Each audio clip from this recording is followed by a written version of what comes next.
So you were speaking with Bloomberg just yesterday, and you said to one of my colleagues here that New Jersey's a laboratory experiment for the rest of the country. What's the test?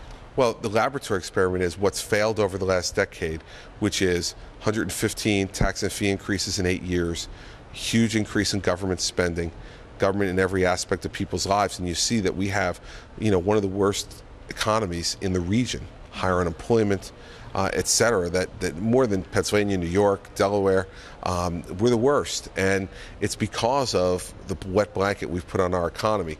Now we're trying to rip that off. And what I'm trying to say to people across the country, other people who are campaigning for governor, is don't make the same mistakes that New Jersey made. Deal with your problems head on right now. Deal with the pension funding issues. Deal with the overtaxation issues, because otherwise we're not going to get out of this economic mess. New Jersey has the highest residential property tax bill in the U.S. It's what, $7,281 on average. Yep. In looking at that and the broader national context of perhaps federal taxes going up, what's your projection there on how it would be possible within 2 years' time to make income taxes go down in your state? Well, first off, in July of this past year, we passed a 2% hard cap on property tax growth. Mm-hmm. Now, to put that in context for everybody, over the last 10 years, New Jersey's property taxes have grown 70% in 10 years. So a 2% property tax cap will provide some real relief from what's been happening over the course of time. But we have to lower our income tax rate over the course of the next few years because New Jersey's not competitive. And our top marginal rate here in New Jersey is 9%. In Pennsylvania, it's 3%. Mm-hmm. Well, you have people and jobs leaving to go to places like Pennsylvania. Delaware has significantly lower taxes. Connecticut has significantly lower. Even New York at this point has taxes that, when you add them all together, are lower than New Jersey's. And so we have to become competitive because everyone is fighting for the same jobs. Well, part of your narrative in being competitive is overhauling the pension system there. You're famously underfunded by $46 billion. You've laid out this austerity plan here, but you've also said you expect a big fight from the unions. Do you expect to win that fight? Listen, I think we have to win the fight, and I think if the unions think about it, they're going to want us to win the fight too. Because if we don't, in 15 years or so, there won't be a pension. And you're pushing up the retirement age. You're asking for more contributions from them, basically fewer benefits as a result of the pension system there. But isn't there a carry through there if you're asking people to further belt tighten? Aren't you worried about consumer spending also being restrained in the state? I'm really not, because what we're talking about is a relatively modest increase in their contribution to their own pension, which they're ultimately going to get back in the end, and a competitive payment for their health benefits, which they're not making now. Mm-hmm. They're not making any. In New Jersey, they pay 8% of the overall cost of their health care if you're a public sector worker. Federal employees pay 34% of the overall cost. We need to make that more competitive, because otherwise these systems are going to fail, and we can't afford to have them fail in that way. We've got to be able to fix them, and the employees have to step up.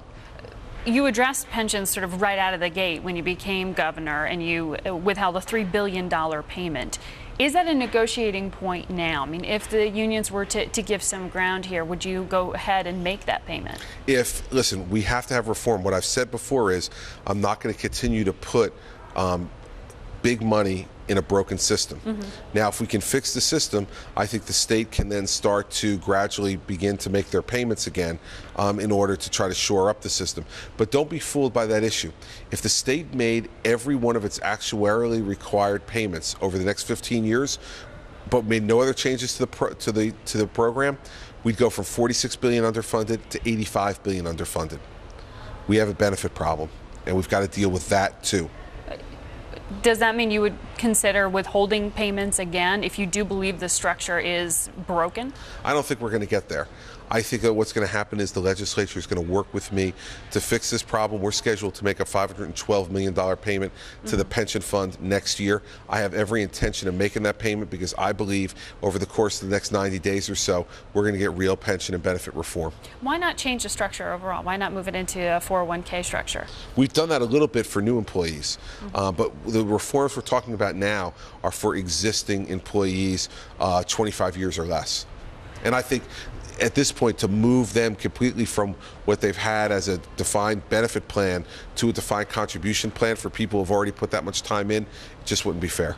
Well, let's talk about some of the budget cuts you've made, some of the belt tightening you've done, because you have cut a lot of the fat. You've talked a bit about that. You've also been criticized for cutting into muscle there. You withheld more than $7 million to women's centers. You cut more than $800 million to the educational system.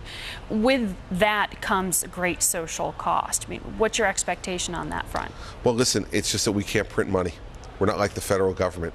And so we've had declining state revenues. So you can cut a certain amount of fat out of the system, which we've done, but then you are going to have to cut programs that are worthwhile programs. But what's the alternative? We have the highest taxes in America.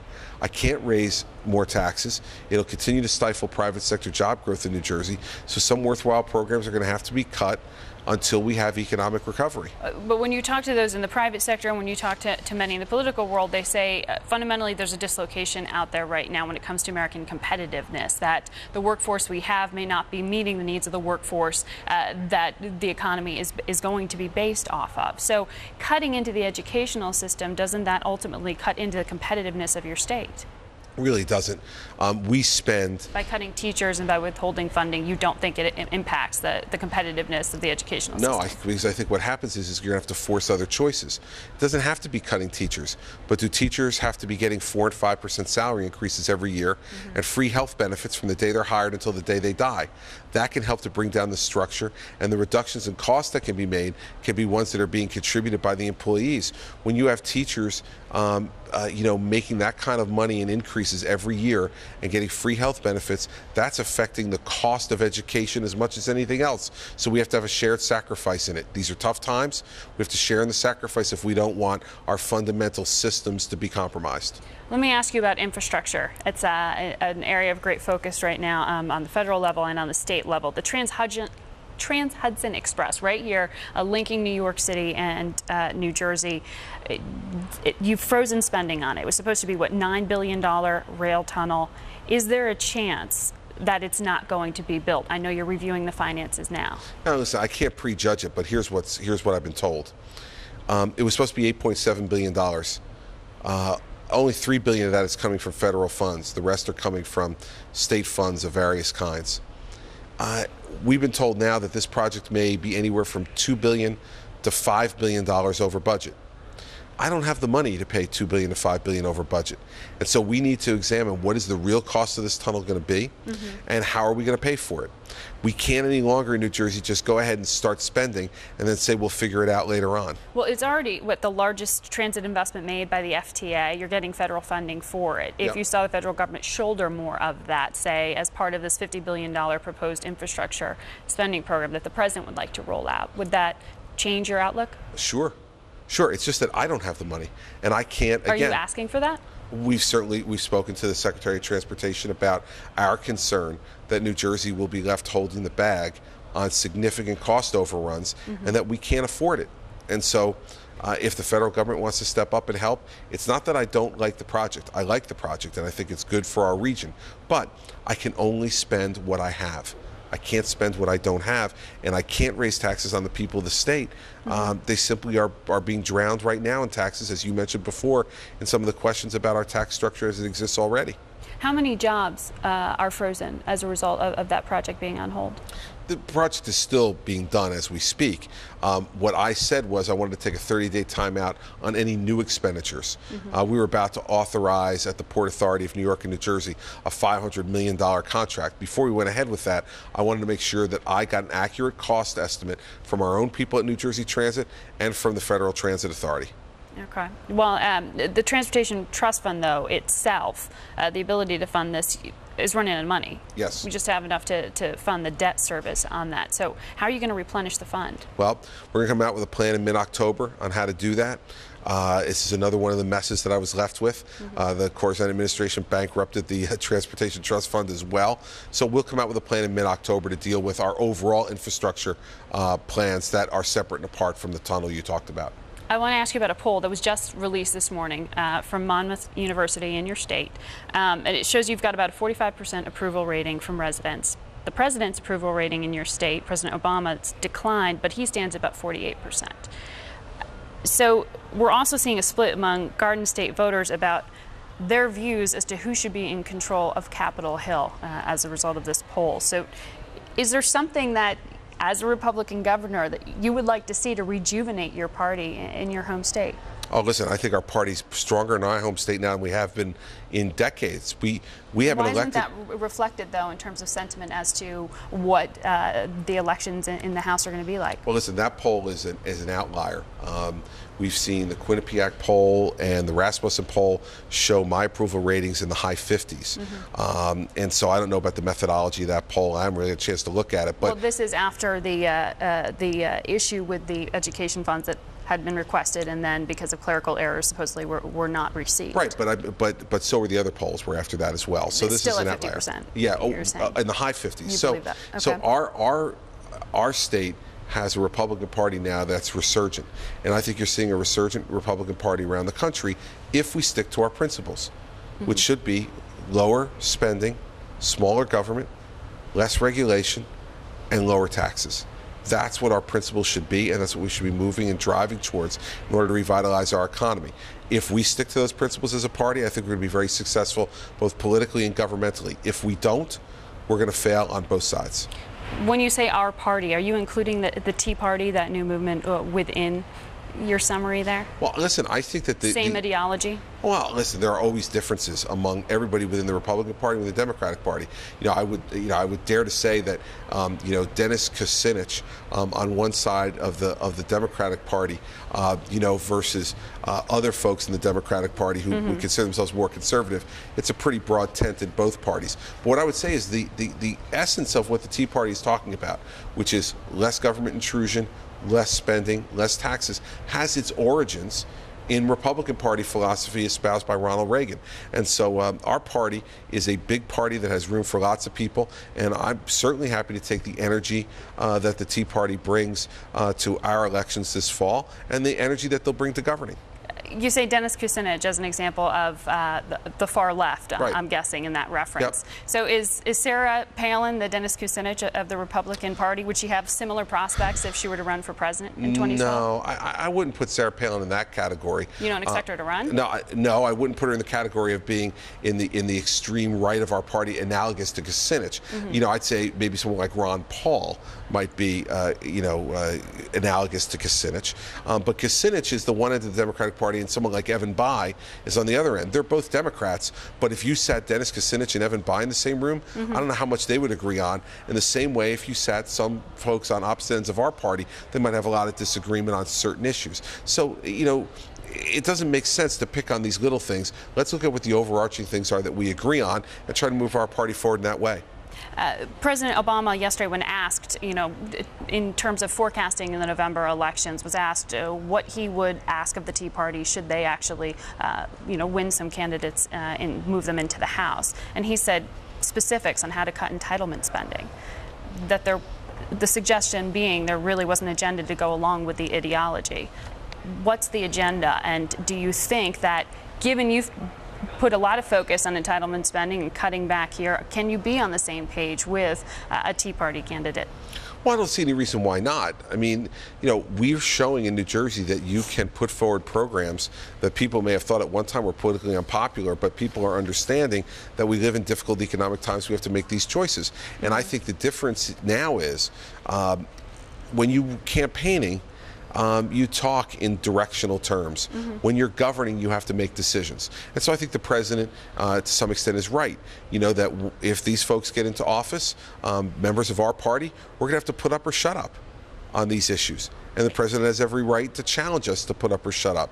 And then the test of leadership will be, do we do it or don't we? I want to ask you, when we're talking about the national stage, next week you're kicking off a tour. You're campaigning in a lot of states. California for Meg Whitman. You're going to be in New Mexico in October, Ohio, Michigan, Illinois, Maryland, Pennsylvania, Indiana. You've become a real asset to your party here. I hope so. You hope so. I hope so. What is it that you hope to accomplish with this national platform? I hope to be able to spread the message of the fact that New Jersey is taking tough steps to be fiscally responsible, to get our state back on track, to grow the economy, and I hope to help elect Republican governors. Lots of these folks were very helpful to me a year ago in terms of my campaign and supporting me and give me the type of moral support that you need when you're going through a tough race. So I'm repaying the favor around the country, and I think the country would be better if we have a majority of Republican governors across the country. And so that's what I'm going predominantly to do, is to work around the country for Republican governors or Republican gubernatorial candidates. Do you see yourself as the face of the Republican Party at this point? Oh, no. No. I see myself as the face of New Jersey Republican politics, but nothing beyond that. I'm just here to be helpful. And you said you're not going to run for president, but vice president has been bandied about. Can you really see me as somebody's vice president? I mean, I don't see it. You're hitting a lot of states here. I don't see it. What I see is working as hard as I can for the next 3 years as governor of New Jersey, and then deciding whether I want to run for re-election. And I don't see. I will not run for president. It's just not going to happen. All right. Well, we'll see if you move on to something else. I want to ask you some broad questions here on leadership, just for something we're working on here. What made you want to run for governor in the first place? You know, for 7 years I was the United States Attorney in New Jersey, and I did a lot of work on political corruption, put 130 politicians in jail, Republicans and Democrats, and really got a ringside seat for what was dysfunctional about government in New Jersey, and felt like when that time was over in December of 2008, with the change of administrations, that it was something that I thought I had some talent that I could bring to bear to try to fix a state where I was born and raised. And so it was watching how bad government had gotten over the 7 years I was U.S. Attorney and thinking that I had something to offer. Was there someone there who had that positive influence on your life or on your career that made you go down this path? You know, I just think my mom, more than anybody else, always told me that you can be whatever you want to be if you're willing to work hard enough. And she drilled that into us all the time, that there's no limits if you're willing to work hard to what your God-given talent is. And so she passed away 6 years ago, but her voice still comes to me in that way, you know, to say, you know, if you really want to do this, if you're willing to work hard, you can do it. And so she really was an inspiration for me reaching for big goals. And lastly, what advice would you give to a smart 25-year-old trying to get into your line of work or another one right now? It's a challenging work environment, it's a challenging economy. What would you advise them? Find your passion. You know, oftentimes I think, and I felt this way, you know, getting right out of law school at about that age, that you were chasing money. And what you found once you caught the money was that if you didn't like what you were doing, making the money, that the money really didn't mean as much to you. So what I would say to someone who's 25, especially in a tough economy where it's not going to be easy to get a job anywhere, is find that which really gets you to pop out of bed in the morning. The thing that makes you say to yourself, I can't wait to get to work. This is going to be great. It's going to be a good day. Find that, and then use that effort that you have inside you to figure out how to make money doing it. Sometimes it might be obvious, sometimes it might be less than obvious, but I think you'll be a much happier person over the course of your life if you find something that you're passionate about and then figure out how to make money through that passion, rather than worried about making money first and then hoping that you become passionate about it. Sometimes that works, but I think most of the time it doesn't.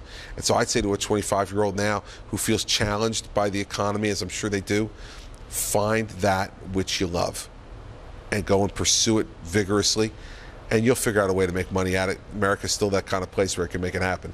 All right. Thank you very much, Governor, for making the time. I appreciate it. You're welcome.